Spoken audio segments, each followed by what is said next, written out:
Hola, ¿qué tal amigos? Mi nombre es Emilio Acosta, soy miembro de Venezuela Provincial. Esta es la sección Reacciones, donde analizamos y comentamos aquellos vídeos virales de la historia hispánica en general. Esa historia que nos une de un lado y del otro del charco. Y el día de hoy venimos con un vídeo muy interesante. Se trata del economista español Eduardo Garzón, señalando que los Borbones desarrollaron la industria española, así como lo escuchan, ¿no? Lejos de esa borbonfobia que están acostumbrados, están últimamente en redes sociales, ¿no? Y Eduardo Garzón pues va a analizar lo que fue la economía de la monarquía hispánica durante el siglo XVIII, que fue el siglo donde pues ascendieron o llegaron los Borbones a España, ¿no? La dinastía de los Borbones. Así que bueno, vamos a ir compartiendo el vídeo para analizarlo. Y bueno, antes de analizarlo, vamos también a observar un poco el currículum de Eduardo Garzón para quienes no lo conozcan, ¿no? De este economista español. Vamos a ver, vale, ya podemos verlo en imagen. Y bueno, su nombre completo es Eduardo Garzón Espinosa, nació en Logroño, en La Rioja, el 7 de enero de 1988. Es un economista y profesor universitario español. Es hermano de Alberto Garzón Espinosa, un político que hace años pues era parte de Izquierda Unida, ¿no? Estudió Economía, Administración y Dirección de Empresas en la Universidad de Málaga, realizó un máster en Economía Internacional y de Desarrollo en la Universidad Complutense de Madrid y realizando el doctorado en la Universidad Autónoma de Madrid. Fue asesor de Economía en el Ayuntamiento de Madrid del área de Carlos Sánchez Mato durante el mandato de Manuela Carmena, que Manuela Carmena pues pertenecía a Podemos, ¿no? Y después a Más Madrid, que creó con Íñigo Errejón. Como vemos, son políticos de extrema izquierda, ¿no? Es miembro del Congreso Científico de ATAC España, colabora habitualmente con diferentes medios de comunicación como el Diario.es, La Marea, El Jueves, Telecinco, Televisión Española y La Sexta, además de tener un blog sobre economía, Saque Equine. Bueno, aquí vemos los libros que ha publicado, ¿no? Tiene varios libros, pero bueno, vamos a lo que nos atañe el día de hoy, ¿no? Este vídeo donde analiza la economía española del siglo XVIII bajo los Borbones. Hay que decir que este vídeo tiene como dos partes, ¿no? Una primera parte donde va analizando los reinados de Felipe V, Carlos III y Fernando VI. Y después una segunda parte que empieza a hablar de los virreinatos españoles, que es sumamente pésimo y está lleno de errores, y que al final del vídeo voy a decir por qué está equivocado Eduardo Garzón en esta parte, en esta etapa, en la segunda parte del vídeo de él, ¿no? Y bueno, a partir de esa etapa donde empieza a hablar de los virreinatos españoles, también habla del reinado de Carlos IV, ¿no? Y bueno, como he dicho, pues está lleno de errores esa etapa que al final voy a comentar. Pero bueno, la primera etapa del vídeo vamos a decir que generalmente es muy buena. He sacado como los highlights o las mejores partes del vídeo para poder verlo a continuación y hacer un vídeo reacción. Claro, la primera parte tiene algunos detallitos que los iré comentando, pero generalmente podríamos decir que es acertado en su análisis histórico. Se ve que las fuentes que consultó a la hora de hacer el vídeo pues son buenas fuentes, pero ya como digo, a partir de esta segunda parte pues es un total desastre y ahí vamos a decir por qué, ¿no? Ya quien quiera ver esa parte donde pues habla de los virreinatos puede ir directamente al vídeo de Eduardo y contraponerlo con lo que yo voy a decir al final. Así que bueno, sin más vamos a ir al lío y vamos a reproducir el vídeo. El siglo XVIII marcó un punto de inflexión en todo en España, o sea, en la política, en la economía, en la sociedad, en la cultura, y básicamente viene explicado por ese cambio de monarquía desde los Habsburgo hasta los Borbones, pasando por esa guerra de sucesión española que duró prácticamente 15 años, desde 1701 hasta 1715. Entonces, por supuesto que afecta a este tema que nos atañe, que es el de la industrialización, el del proteccionismo y el del libre mercado. Y vais a ver que lo afecta de una forma muy importante, libre mercado, libre comercio también en particular. ¿Por qué? Porque ya habíamos visto que en el siglo XIX XVII, marcado y caracterizado por una decadencia económica, por un retraso económico, industrial, manufacturero, tecnológico, militar también, con respecto a otras potencias europeas, el siglo XVIII va a ser una especie de remontada. Remontada en el sentido en el que va a haber crecimiento económico, crecimiento demográfico, alguna cierta modernización, sobre todo en la manufactura, en la industria, no tanto en la agricultura, desgraciadamente, pero desde luego. En esto no estoy de acuerdo con Eduardo. Vemos que, por ejemplo, en los virreinatos españoles, la Capitanía General de Venezuela, su gran esplendor agrícola fue durante el siglo XVIII, porque sobre todo fue el siglo donde más se exportó cacao, justamente gracias a las inversiones hechas por la Real Compañía Guipuzcoana de Caracas, ¿no?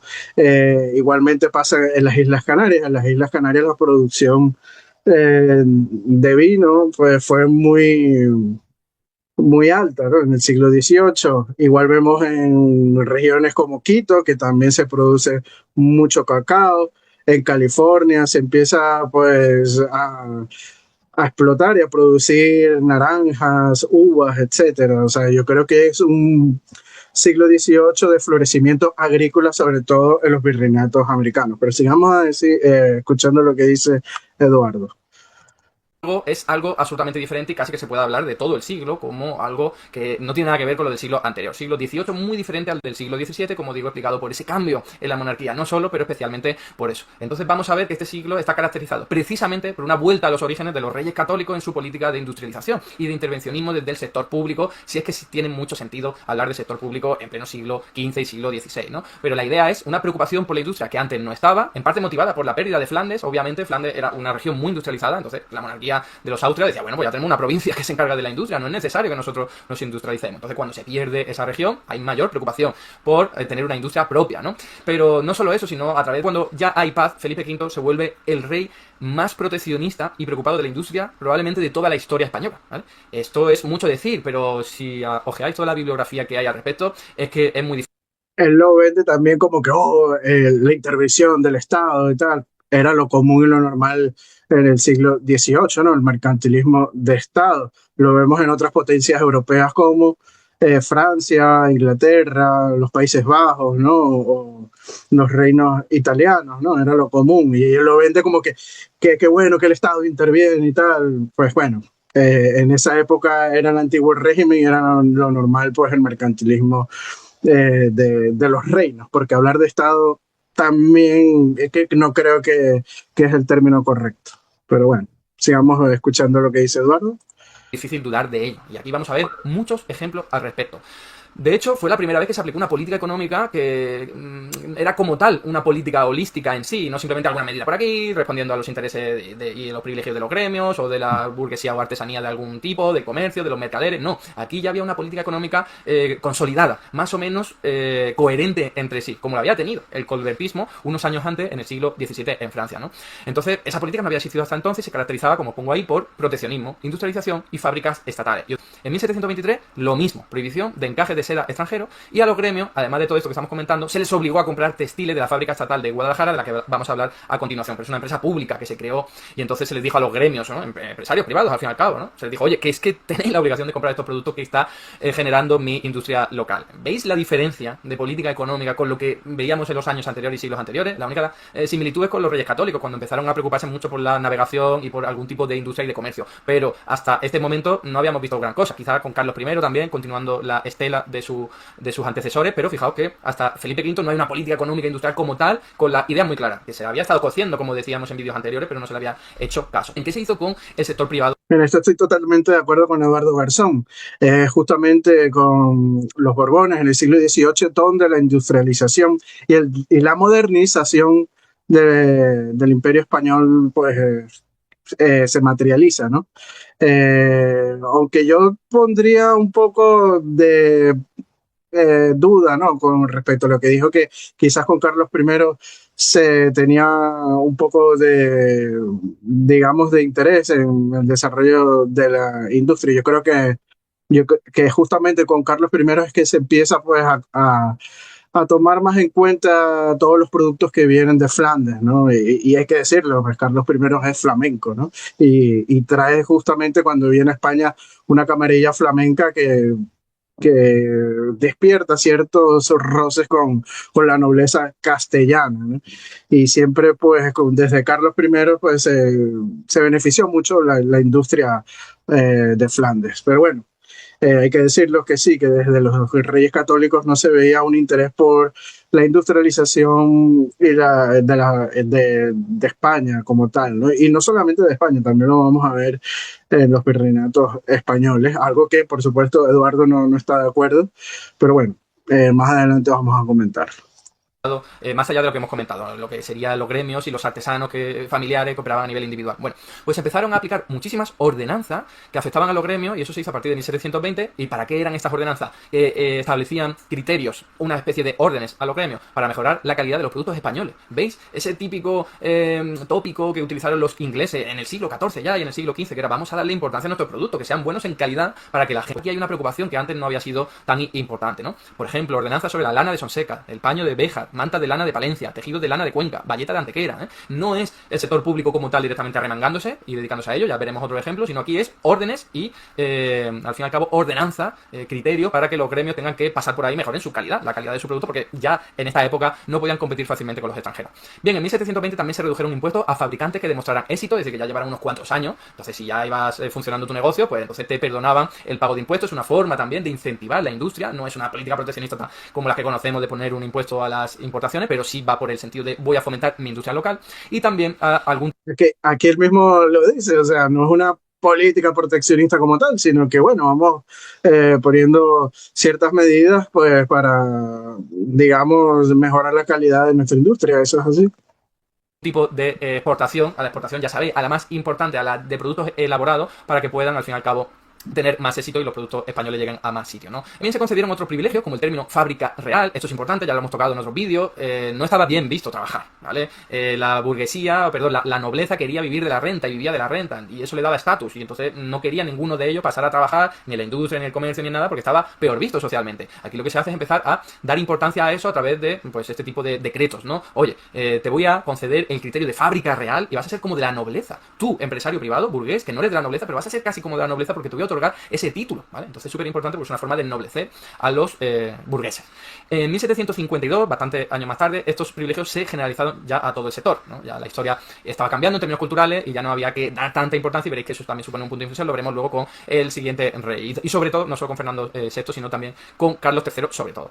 Fijaos, en 1730 se refundó la Junta de Comercio, que ya existía, pero un organismo muy importante para regular el comercio, también lo que tiene que ver con la industria. Y fijaos, ¿qué es lo que se hacía? Lo que os acabo de decir, tratar de dignificar socialmente al trabajador, para que no solo mole vivir de la renta, vivir de la tierra, sino que el que trabaja la tierra, trabaja la industria, tenga también un buen criterio social, una buena imagen social. Contratación de trabajadores extranjeros con privilegios fiscales, que esto sonará también la típica estrategia de Inglaterra, de oye, no sé cómo competir con los flamencos, que son muy buenos haciendo este tipo de lana. Bueno, pues lo que hago es contratar a esta gente directamente, porque saben hacerla muy bien, o directamente los secuestro. Bien, pues eso, que también, por supuesto, pero en Francia, como ya vimos, fue imitado en España, a través de la Junta de Comercio, un organismo público. O sea, que hay una clara política económica por parte de la monarquía española borbónica. Vamos a contratar a los que saben hacerlo, porque no, en esta época ya sabéis que no se solía escribir, los conocimientos era muy difícil poder copiarlos, y entonces la mejor forma de aprender nuevos conocimientos era que alguien te los contara. Entonces, directamente a contratar a gente de fuera. Se les concedía privilegios fiscales, se les daba financiación, a cambio de que enseñaran esos conocimientos a los aprendices españoles, ¿no? También se enviaron espías. Esa relación no era solo unidireccional, desde el extranjero a la parte nacional, sino Jorge Juan, el famoso Jorge Juan, fue uno de esos espías, sobre todo para ver eh, las técnicas de construcción naval en Inglaterra, ¿no? Que fue muy importante a la hora de modernizar la marina española. que se enviaban espías para que aprendieran a cómo se elaboraban productos más competitivos y más sofisticados que los españoles. De hecho, algunos como Antonio Berger acabaron en la Bastilla, en la cárcel de París, ¿no? Precisamente porque fueron pillados espiando. Bien, ahora vamos a hablar un poco de las fábricas estatales. Esto sí que es claramente una inspiración colbertista, una inspiración francesa, porque hasta este momento no había habido prácticamente nada. Solamente una fábrica de tabaco en Sevilla relacionada con el comercio de esa materia prima con las colonias. Pero más allá de esto, no había habido una industria directamente pública por parte de la monarquía, por parte del Estado, ¿vale? Que ya es algo más que la monarquía, todavía muy vinculada a ella, pero ya es algo más. Entonces, ¿cuáles eran los objetivos de estas fábricas? Pues lo podéis imaginar. Se había perdido la producción de muchísimos productos por culpa de los competidores. O sea, llegaban productos de Francia, llegaban productos productos de Suiza, de Flandes, de Inglaterra, y claro, eran mejores, la gente los compraba, y entonces los productores españoles tenían que cerrar sus negocios. Para evitar que eso ocurriera, empezaron a producir fábricas estatales. Aquí ya no puedes incentivar a los gremios, no le puedes decir a los gremios, venga, ponte a fabricar este producto con el que te va a ser muy difícil competir con el extranjero. No lo puedes hacer, tienes que darle unos incentivos de la leche para que pueda llegar a hacer eso. Aquí lo mejor era directamente arremangarse y decir, voy a crear mi propia empresa pública, porque al fin y al cabo era esto, ¿no? La idea era crear productos que ya no se producían, que se habían perdido por culpa de esa competencia, con lo cual se reducían las importaciones, se mejoraba el saldo comercial con respecto a otros países, mejorar la calidad del producto. Ya no le estoy diciendo yo al del gremio que te perdono unos impuestos y te doy privilegios y mejora la calidad del producto. No, ahora es yo directamente me voy a encargar. Yo me voy a hacer que el producto sea de buena calidad. Lo conseguiré o no, pero ese es el objetivo, ¿no? Porque muchas de estas empresas no lograron sus objetivos.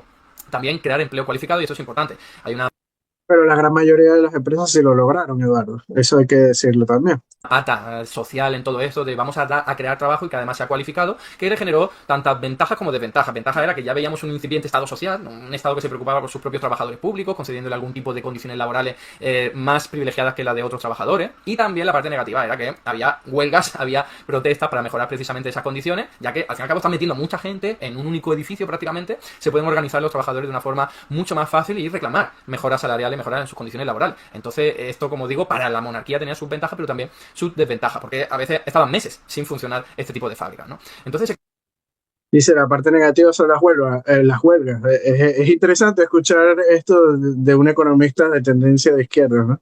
Y me parece bien por Eduardo que lo diga. Porque, bueno, las huelgas son un derecho, ¿no? Que tienen todos los trabajadores yo no lo veo negativo, sino más bien algo positivo y que sí, que para la fábrica pues a lo mejor no puede ser algo negativo porque está pues detenida. Me imagino que a eso es lo que se refería Eduardo, ¿no? O sea, está detenida sin poder producir. Pero bueno, sigamos escuchando lo que dicen. se concentraron todos los recursos en un edificio para ganar economía de escala, y eso, como decía, pues tenía conflictos laborales, pero también generaba un incipiente estado social que es, luego en el siglo XIX se va a desarrollar bastante más. Hubo 5 durante el reinado de Felipe V, pero ahí tenéis un mapa. El icono ese de la corona naranja serían todas las fábricas estatales reales que se crearon y se mantuvieron durante el siglo XVIII. Pero las 5 importantes durante el reinado de Felipe V son las siguientes. La de paños de Guadalajara en 1717. Los paños ya no se fabricaban. O sea, esto fue directamente, oye, que esto, en vez de importarlo, vamos a hacerlo nosotros. Entonces yo creo esta empresa y me protejo frente al exterior, y durante un montón de tiempo estoy tratando de hacer un producto que sea competitivo. La fábrica de tapices de Madrid en 1721. La de aparejos y velas en Vizcaya. La fábrica de vidrio en La Granja en 1727. Fijaos que no se fabricaba ya vidrio de alta calidad, porque el francés había reventado el mercado español. Un vidrio de lujo que solo compraba la élite, obviamente, pero eso ya no se fabricaba en España, y dijeron, oye, ¿por qué tenemos que comprar solo los franceses? ¿Por qué no lo vamos a hacer nosotros? Y ese era el objetivo de esta fábrica, ¿no? También la de artillería, tanto en Barcelona como en Sevilla, y como decía, la de tabaco ya estaba en Sevilla, ¿no? Y esto es importante, esta mención que ahí os pongo al final. Se tardó muchísimo tiempo en que esta fábrica prosperara. Algunas prosperaron más y otras prosperaron menos. Y otras las tuvieron que cerrar, de hecho, porque no eran rentables y no habían cumplido sus objetivos, mejor dicho. Pero es que se emplearon muchísimos recursos en esto, y al fin y al cabo esto puede parecer que estás tirando dinero, porque estás metiendo allá muchos trabajadores, muchísimo recurso público para tratar de generar algo que en verdad lo puedes comprar más barato desde el extranjero. Pero aquí había una clara política proteccionista de quiero protegerme frente al exterior, me va a costar mucho tiempo, me va a costar mucho dinero, pero luego cumpliré el objetivo de tener un producto de calidad y ya sí podré competir con el extranjero. Y no hará falta que compre los productos fuera. Y eso ocurrió en muchas de estas fábricas, y ese es el objetivo. Imaginaos qué es lo que hubiera ocurrido, tanto en Cataluña, como os decía antes, si no se hubiese protegido su industria frente a los productos de Asia, como en los paños, la industria de paños, la industria de vidrio. Si esto no se hubiera hecho, pues hubieran arrasado los productos más competitivos de otros países y no habría industria local en esos sectores, ¿no? Lo de siempre. Y aquí En esto tiene razón Eduardo, ¿no? O sea, el objetivo de estas medidas proteccionistas es poder desarrollar una industria, y una vez que se desarrolla y los productos son de calidad que puedan competir con otros mercados o con otras industrias de otros países, pues ya creo que ahí sí la política tiene que cambiar y abrirse y adoptar el libre mercado para poder competir, y una vez compitiendo pues eso sirve de incentivo para que las industrias pues mejoren constantemente y estén compitiendo con otras para vender un mejor producto y conquistar nuevos mercados. Y así es como tiene que funcionar la economía, y así es como se funcionó en el siglo XVIII, ¿no? Primero Felipe V pues toma estas medidas para proteger la industria y poder desarrollar unas fábricas españolas. Cuando digo españolas, pues me refiero a todo el conjunto del Imperio Español, y una vez ya que estén desarrolladas y con un producto de calidad, pues se abra al comercio y pueda competir con otras fábricas de otras potencias, ¿no? Y así es como más o menos se va a hacer y se va a desarrollar en el siglo XVIII y sobre todo luego con el reinado de Carlos III, que es el del libre comercio y que se abren los puertos del imperio, ¿no? Para poder comerciar unos con otros libremente. Pero bueno, sigamos escuchando lo que dice Eduardo. Y otra mención a las compañías navieras, importante, quizás no tanto, pero no tanto en relación a lo que a nosotros nos atañe, ¿no? Pero bueno, esto fue una clara inspiración en la Compañía de las Indias Orientales Holandesas e Inglesas, ya sabéis, crear una empresa controlada por la propia monarquía con la idea de dar importancia y gestionar una serie de actividades, sobre todo comerciales, pero la idea era también, oye, vamos a fomentar la industrialización, vamos a atraer a la nobleza para que ponga su capital aquí, porque la nobleza, ya sabéis, vivir de la renta y despreocupado del comercio y de otro tipo de industria manufacturera. Bueno, pues la idea, crea una compañía naviera con cierto estatus en la que el rey es partícipe de ella y entonces ahí ya el estatus social ya está garantizado, ¿no? Y te puede dar mucho dinero. Pues eso era básicamente lo que se pretendía con esta compañía naviera y rompieron obviamente el monopolio de Cádiz, porque era a lo mejor por ejemplo, la compañía guipuzcoana de Caracas, que se creó en 1728, pues era para comerciar con la zona de Venezuela y era prácticamente un monopolio que controlaba en ese caso esta empresa, ¿vale? Era algo diferente. Ya no se controlaba desde Cádiz, no se controlaba desde el propio Estado, sino que era a través de este tipo de empresas semipúblicas, ¿no? Claro, es una forma de romper el monopolio comercial, pero hacerlo de una forma controlada y privilegiada a través de este tipo de empresas. Entonces, ¿cuáles son o fueron las más importantes? La Compañía de Honduras, que se creó en 1714, pero fracasó, se acabó cerrando, la Compañía guipuzcoana que he dicho de Caracas en 1728, y también la Compañía de La Habana en 1740. Vamos a hablar de Fernando VI. Hay que decir que él dice, bueno, sí, fracasó y tal, la de Honduras, pero bueno, la Real Compañía Guipuzcoana de Caracas fue un total éxito, ¿no? Que llevó justamente a la Capitanía General de Venezuela a desarrollarse y elevar justamente la exportación del cacao, ¿no? Y construyó mucha infraestructura de comunicaciones, de puertos, o sea, fue un antes y un después la presencia de la Real Compañía Guipuzcoana de Caracas en la Capitanía General de Venezuela. Y bueno, primero en la provincia de Venezuela y luego en la Capitanía General de Venezuela, ¿no? Ya a partir de 1777. Pero hay otras compañías que también fueron un éxito, como la Real Compañía de Barcelona, que el oriente del país pues, tenía parte de esos privilegios, ¿no? Del oriente de Venezuela y algunas islas del Caribe. Y bueno, esto abría la industria catalana para poder comerciar y adquirir también productos americanos, ¿no? En estos puertos como el que digo, de la parte oriental de Venezuela, que la Real Compañía de Barcelona justamente estuvo operando en la ciudad de Nueva Barcelona, en Venezuela, ¿no? Y bueno, también en otras islas del Caribe como en Santo Domingo, etcétera, ¿no? Y es una de las compañías que tuvo un éxito. También hay que recordarnos de la Real Compañía de Filipinas, que fue la que sustituyó a la Real Compañía de Caracas y que también tuvo un éxito muy positivo, ¿no? En cuanto sobre todo a abrir los puertos de la Capitanía General de Filipinas. Sigamos escuchando lo que dice Eduardo. Pero muy poquito, porque ya sabéis que gobernó durante muy poquitos años, apenas unos 13 años, cuando se adoptó un enfoque que fue nuevo, más individualista, en vez de más colectivista, de yo desde el Estado lo hago todo, o lo quiero hacer todo. No, fue diferente por esos aires de liberalismo que os comento que iban ganando fuerza, ¿no? Y a partir de 1749, la preocupación era, para tanto este rey como el siguiente, Carlos III, que de esto sí es mucho más conocido, ¿no? Carlos III como un gran constructor de infraestructuras, ¿no? Y de edificios y de mejorar ciudades como la de Madrid. Bueno, pues Fernando VI también se preocupó por algo que precisamente Felipe V no había hecho, y eso fue un error muy importante, mejorar las infraestructuras para que tu comercio sea más bollante, ¿no? Bueno, pues esto sí que lo logró hacer Fernando VI con una importancia relativa, porque se puso a crear infraestructura, puertos, canales, carreteras. Esto que decía, Felipe V también construyó bastante infraestructura. Pues, tenemos como, por ejemplo, el castillo del Real Felipe en Puerto Cabello, en Venezuela, ¿no? Es algo que promovió Felipe V. Y por eso que se llama el Real Felipe de Puerto Cabello, por Felipe V. Igualmente, el Real Felipe de Callao también justamente gracias a Felipe V. Pero bueno, sigamos escuchando lo que dice Eduardo.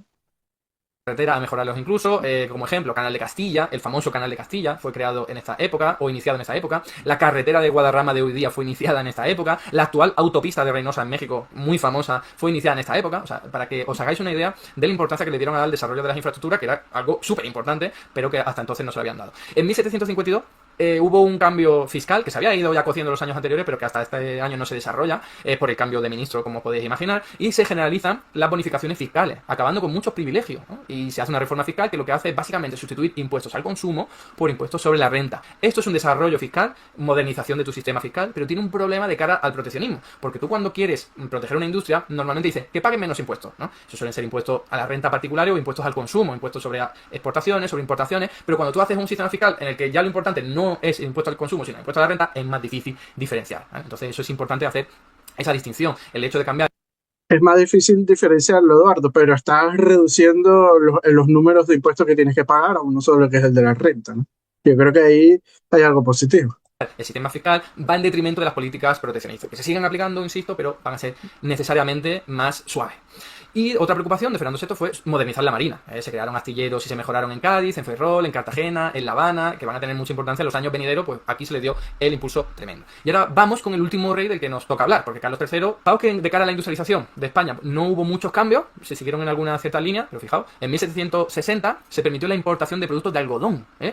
Fijaos, estaban prohibidos, lo que le había venido genial a Cataluña para desarrollar su industria algodonera, que luego va a ser la hostia en el siglo XIX, ¿no? Pero aquí, de pronto en 1760 llega este nuevo rey y dice, toma, se abre aquí la importación de productos de algodón, con este vestigio, esta influencia del liberalismo económico que ya iba ganando fuerza, como os decía, ¿no? Entonces, Pero hay que decir que muchas de esas prendas de algodón que se importaban venían de Inglaterra, e Inglaterra la materia prima la compraba justamente en España, ese algodón, mucho de ese algodón. Entonces es como que, bueno, aquí estoy pues beneficiando un poco a los productores de algodón y de lana españoles.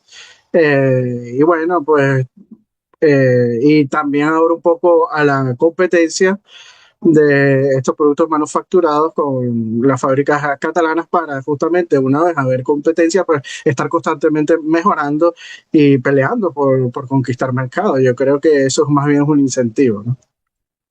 lo único que hace es ponerle aranceles, que ya sabéis que el proteccionismo español ha sido más de prohibir que de poner aranceles, al menos hasta esta época del siglo XIX, ¿no? Entonces la clave es, oye, sí, voy a permitir que entre productos de algodón, pero le pongo un arancel. ¿Cuánto? Del 15%, que tampoco es una locura, es algo bastante moderado, sobre todo para esta época, ¿no? Entonces, la industria catalana protestó muchísimo y en 1768 por fin lograron que se prohibieran las importaciones, al menos de algunas prendas de algodón, como las de color, ¿vale? Luego en 1770 la de la muselina y en 1771 la de los terciopelos. O sea, es de nuevo esta pulsión entre los empresarios industriales de Cataluña, del textil, sobre todo de algodón, diciendo que queremos protegernos, y por otro lado, este Carlos III, este nuevo rey Borbón, que llegó diciendo, aquí más aire de liberalismo económico, que esto no puede ser, ¿no? Luego, en 1777 se expandió la fábrica textil de Guadalajara, ¿eh? Las fábricas estatales se mantuvieron y se desarrollaron durante Fernando VI y también durante Carlos III, pero con menos brío, con menos importancia que lo que había hecho Felipe V, que en muy pocos años, pum, pum, empresa nueva, empresa pública nueva, empresa o fábrica estatal nueva. Bueno, pues durante Carlos III, en este sentido sí que se hizo algo más. Aquí os decía, se expandió la fábrica textil de Guadalajara, esa tan importante que os había comentado, la primera de todas, la de paños.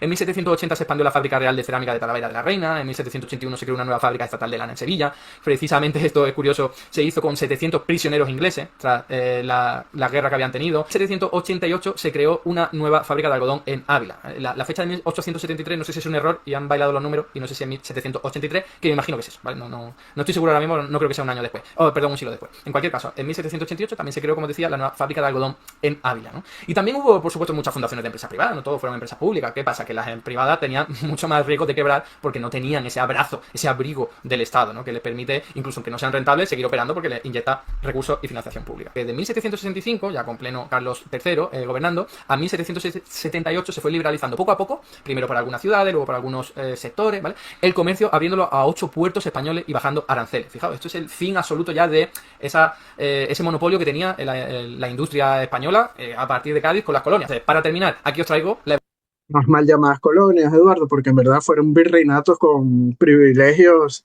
y derechos iguales a los reinos de la península, hay que decirlo así. evolución económica, teniendo en cuenta que son datos que hay que cogerlos con pinzas, recordad, pero la evolución económica durante el siglo XVIII que acabamos de ver fue bastante positiva. De hecho, me atrevería a decir muy positiva. Y vuelvo a lo mismo, qué casualidad que en una época en la que se empieza a aplicar políticas para desarrollar tu propia industria a través de prácticas proteccionistas de todo tipo, te vaya mejor la economía. Y no solo la economía, también la evolución demográfica. O sea, España estaba ganando mucha población, sobre todo en la primera mitad del siglo XVIII. Esto no es casualidad, es lo de siempre, no es casualidad. Cuando tú desarrollas tu industria, tu economía funciona mejor y la actividad económica se dispara y opera mejor. Totalmente de acuerdo. Cuando tú desarrollas tu industria, pues De Flandes, obviamente, tu en capacidad, 1700. tus capacidades económicas pues también se elevan, ¿no? Y se desarrollan. Pero bueno, A partir de esa parte que empieza a hablar justamente de los virreinatos españoles, yo creo que es un antes y un después en el vídeo. ¿Por qué? Porque eh, habla de algunos, digamos, clichés sobre el tal colonialismo español, ¿no? Que son falsos. Y yo creo que a partir de esa parte presenta una visión simplificada y secada que retrata pues a la dinastía de los Borbones como una élite extractiva que exprimió a los virreinatos americanos y destruyó su industria y actuó con mentalidad colonialista pura, ¿no? Yo creo que aquí empezó a beber como de otras fuentes que no están tan correctas en su análisis como sí lo hizo en la primera parte del video, que me parece en general muy bueno, salvo algunos comentarios que, bueno, que los pude decir anteriormente. Y esta narrativa, hay que decirlo, ignora datos históricos y las reformas reales del siglo XVIII. Vemos reformas al comercio bajo Carlos III, que no fueron a exprimir a América como colonias clásicas. Al contrario, la recaudación fiscal disminuyó en términos porcentuales respecto al PIB creciente, aunque aumentó en cifras absolutas por el mayor volumen de actividad económica. Hay que reconocerlo así, Eduardo. No se trataba pues de un saqueo sistemático como lo quiere vender cierta historiografía, sino de un imperio que era integrado, que esto Regina Grafe en sus vídeos, la historiadora Regina Grafe lo dice mucho, ¿no? Y también el famoso reglamento de libre comercio de 1778 abrió decenas de puertos, pero no solo de España, sino en América también, permitiendo no solo el intercambio entre la metrópoli y la India, sino también el comercio directo entre los puertos americanos, ¿no? Y esto, como bien dice Eduardo, sí, rompió el viejo monopolio de Cádiz y creó un sistema mucho más simétrico y flexible. Y bueno, las posesiones americanas funcionaban como las provincias con capacidad de intercambiar entre sí, que como colonia cerrada, como lo quiere vender Eduardo en esa parte del vídeo, que si quieren pueden ir a verlo en su canal, o cierta historiografía pues también lo quiere vender, ¿no?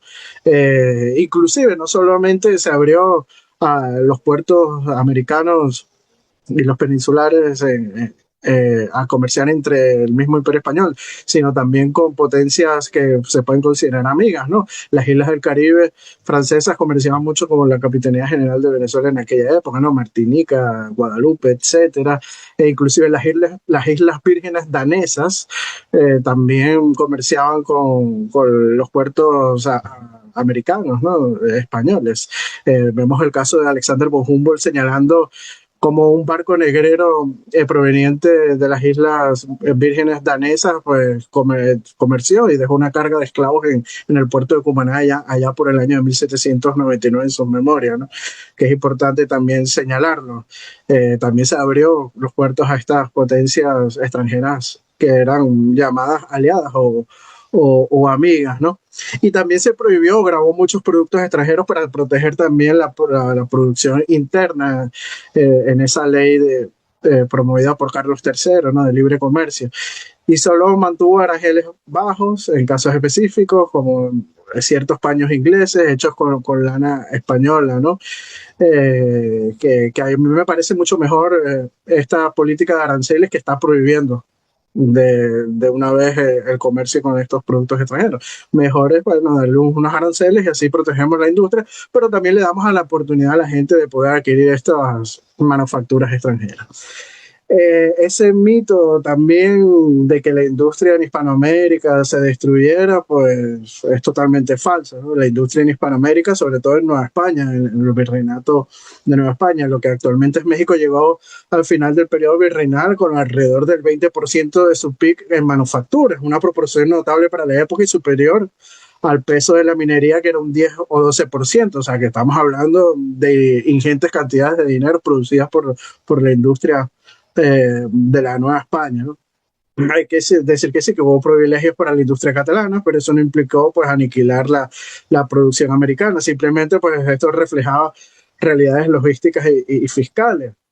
Y hay que decirlo, era materialmente imposible que las fábricas españolas abastecieran solas a toda la población americana, porque es muchísimo mayor, ¿no? En cuanto a tamaño. Eh, y bueno, simplemente, pues, hay que decirlo, reflejaba realidades logísticas y fiscales. Y, y bueno, el crecimiento industrial local fue real y se vio impulsado por el propio dinamismo del siglo XVIII, y eso hay que reconocerlo, ¿no? Como dije, que también es un siglo XVIII maravilloso, los virreinatos americanos de crecimiento. Como ya dije anteriormente, me refería a la Capitanía General de Venezuela, pero también en otros sitios como el virreinato del Río de la Plata, que se desarrolló exponencialmente, ¿no? De ser en el siglo XVII un puerto pobre como era Buenos Aires, al siglo XVIII ser un gran puerto comercial del sur de la América española, ¿no? Y sobre todo gracias al empuje de las minas del Potosí que venían justamente del mismo virreinato del Río de la Plata. Y bueno, sí es verdad que hubo muchos aumentos de presión fiscal a principios del siglo XIX, pero eso no responde a una codicia borbónica, crónica, de querer expoliar a las colonias, como lo quiere hacer ver Eduardo y alguna historiografía, sino esto más bien reflejaba una situación desesperada, ¿no? Provocada por las guerras napoleónicas, también la guerra anglo-española, a finales del siglo XVIII y principios del siglo XX. No nos olvidemos de esa guerra que también fue desastrosa para las arcas, que termina justamente con el desastre de Trafalgar. Y después, bueno, viene la invasión napoleónica, que es como que la puntilla, ¿no? Y la invasión francesa y la ruina de la hacienda española, pues más bien hacen que se tomen estas medidas. Juzgar toda la época por comentarios aislados de algunos funcionarios virreinales, como hace Eduardo en el video, también es anacrónico, porque más bien los reyes ignoraron estas recomendaciones que trataron como que eh, de discriminar a los criollos por parte de estos funcionarios. La monarquía hispánica de la corte nunca les hizo caso en este sentido. Más bien se promovió desde la dinastía de los Borbones abrir los puestos administrativos a los criollos. Yo creo que en los 300 años que duró la monarquía hispánica en América, donde más criollos vemos en puestos administrativos de la monarquía hispánica es en el siglo XVIII, justamente con la dinastía de los Borbones, inclusive también en el siglo XIX con Carlos IV y Fernando VII, ¿no? Inclusive hasta el mismo confesor de Fernando VII es un peruano, Blas Ostolaza, imagínense. Y el guardia corps de Carlos IV también es un criollo, ¿no? De Popayán, que por cierto vivió en Caracas muchos años, sea, de nombre Manuel Mayo, ¿no? Entonces yo creo que más bien las políticas reales de Carlos III y sus ministros fueron en dirección contraria, promoviendo reformas ilustradas y una mayor integración del imperio, ¿no? Y en cuanto, bueno, a lo que dice de la fiscalidad, al final, pues yo creo que para entender mejor la fiscalidad del imperio español en su fase borbónica vale la pena escuchar las conferencias y leer los libros de la historiadora Regina Grafe sobre la economía política del siglo XVIII, porque muestra un sistema complejo de redistribución fiscal negociado y menos extractivo de lo que suele contarse en estas historiografías que seguro consultó Eduardo.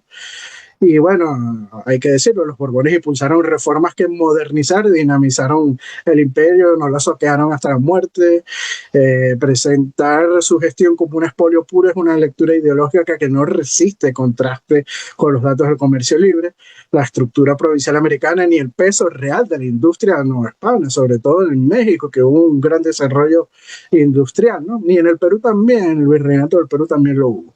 La historia yo creo que es más matizada que el relato de los malos Borbones versus buenos Habsburgos que se quieren vender en la historiografía, aunque Eduardo en este vídeo lo dice claramente, con la dinastía de los Borbones y el siglo XVIII fue un siglo de crecimiento, ¿no? E industrialización digamos, la industria española, ¿no? Y de crecimiento económico en España y no solamente en la península, hay que decirlo, en el imperio en general. Pero bueno, amigos, ya estamos llegando al final de este video de reacción. Ha sido un poco largo porque el video fue largo y el tema pues es muy apasionante, ¿no? Este de la economía, de cómo funcionó la economía en el siglo XVIII en el Imperio Español, ¿no? Así que bueno, amigos, y, recordarles que si les gustó este video de Eduardo Garzón, perdón, los Borbones desarrollaron la industria española, darle me gusta y compartirlo para así llegar a más público. No dejen de darle me gusta y suscribirse a nuestro canal de YouTube y darle a la campanita para que estén informados de todos los vídeos que subimos a nuestro canal de Venezuela Provincial. También recordarles que nuestros artículos de investigación histórica los publicamos diariamente, todos los días, en nuestras redes sociales como son Instagram y Facebook de Venezuela Provincial. Si quieren ser mecenas o patrocinantes de nuestro proyecto de divulgación histórico, pueden hacerlo a través del Patreon de Venezuela Provincial con tan solo €1, lo que puede costar una tacita de café. Ya nos están ayudando mucho en esta labor de divulgación histórica. Aprovechamos para enviarle un fuerte saludo y abrazo a nuestros mecenas y patrocinantes, como lo son Gabriela Arrieta, Juan Cristóbal García, Domingo González, Miguel Curvelo y los miembros de nuestro canal de YouTube, África del Valle, Antonio Miraquiac e Hispanidad, que esa es otra forma también de apoyarnos, haciéndose miembros de nuestro canal de YouTube. Así que bueno, amigos, esto ha sido todo por el día de hoy. Hasta una próxima oportunidad. Chao, chao. Adiós.